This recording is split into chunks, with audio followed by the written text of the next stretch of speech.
আসসালামু আলাইকুম এভরিওয়ান। তো আজকে আমরা ঘুরতে চলে আসলাম সিলেটের লাউয়াছড়া জাতীয় উদ্যানে। আসলে জায়গাটি আমার কাছে অসংখ্য ভালো লাগলো। আর এই জায়গায় প্রচুর পরিমাণ আপনার বন্য প্রাণী রয়েছে। আর তার চেয়ে বড় কথা, এই বনের মাঝখান দিয়ে আপনার রেল লাইন গেছে, যেটা আপনার ঢাকা থেকে সিলেটে গেছে। আর আমার দেখা লাইফের সবচেয়ে বেস্ট একটা রেল লাইন এই বনের মাঝখান দিয়ে গেছে। আশা করি ভিডিও দেখলেই বুঝবেন। তো এখন দেখতে পাচ্ছেন ট্রেন লাইন। তো এটা ঢাকা থেকে আপনার সিলেট। তো ঢাকা থেকে সিলেটের যে লাইনটা আছে এইটা, আসলে এইটা দেখতে অনেক সুন্দর। দেখেন, একটু আপনাদের দেখাই। এই যে গহীন জঙ্গলের ভিতর দিয়ে রেল লাইন, সেই একটা ভিউ দেখেন। এই যে এইটার দুপাশে বিশাল বড় জঙ্গল। আর এখানে আপনার এই যে, আশা করি শুনতে পাচ্ছেন, এখানে আপনার প্রাণীগুলো একটু সাউন্ড করতেছে, ডাকতেছে। তো দেখেন, এই যে এদিকে একটু দেখায়, দেখেন এই যে পুরোটা জঙ্গল, দুই সাইডে জঙ্গল দেখেন। তো জঙ্গলের মাঝখান দিয়ে রেল লাইন চলে গেছে ঢাকা টু সিলেট। আর এখানে অনেক প্রাণী আছে, বন্য প্রাণী। তো জাস্ট আমি সাউন্ড শুনতেছি, বাট কই এটা দেখা যাচ্ছে না, কারণ এটা অনেক জঙ্গল আর ভিতরে কই ডাকতেছে কিছু বোঝা যাচ্ছে না। তারপরও দেখি আর একটু সামনে সামনে আগাই, আশা করি দেখতে পাবো। এই যে আমি এখন গহীন জঙ্গলে লাউয়াছড়ার জাতীয় উদ্যানের দেখেন। এই যে আমি আর জাস্ট রুবেল ভাই জায়গায় আছি, অন্য কেউ নাই। তো এই জায়গায় আসলে খুব ভয় লাগতেছে, কারণ বলা যায় না কি কখন হয়। আর দেখেন, এই যে এই জায়গায় এই যে আপনার ডালপালা লড়তেছে জোরে জোরে।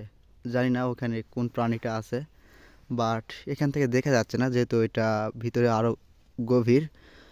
তো আমি আর যাব না ভিতরে, এটা এনাফ। এই যে লড়তেছে। তো এই যে লড়তেছে, কিন্তু এখান থেকে কিছু দেখা যায় না। জাস্ট এই যে লড়তেছে, ওইটা যাতে হলে আপনার এই চিপা দিয়ে যাওয়া লাগবে, কিন্তু আমি আর ওদিকে যেতে চাই না, কারণ আসলে এই জায়গাটি একটু ভয়ঙ্কর। আমরা সারা জীবন এই টিভিতে দেখি অ্যাডভেঞ্চার। তো রিয়েল লাইফে এই জায়গার মতো জায়গাতে যদি না আসি, তাহলে অ্যাডভেঞ্চার কি এটা বোঝা যাবে না। কারণ গভীর জঙ্গলে, সেখানে কোনো নেটওয়ার্ক নেই, কোনো একটা বিপদ হলে কোনো জায়গায় ফোন দিতে পারবেন না, আশপাশে কোনো লোক নাই যে কথাবার্তা বলবেন। তো এরকম একটা জায়গা। তো আসলে কি আর বলবো, এই জায়গাটি খুব ভয়ঙ্কর। আর মোটামুটি আপনারা বলতে পারেন আমরা জাস্ট প্রাকৃতির প্রকৃতির মাঝে হারিয়ে গিয়েছি। এই যে এই যে দেখতে পাইছি, এইটা দেখেন। এই যে এইটা হচ্ছে আপনার বান্দর। এই যে এই যে লড়তেছে, দেখেন একটু সামনে যাই, আবার চলে গেল।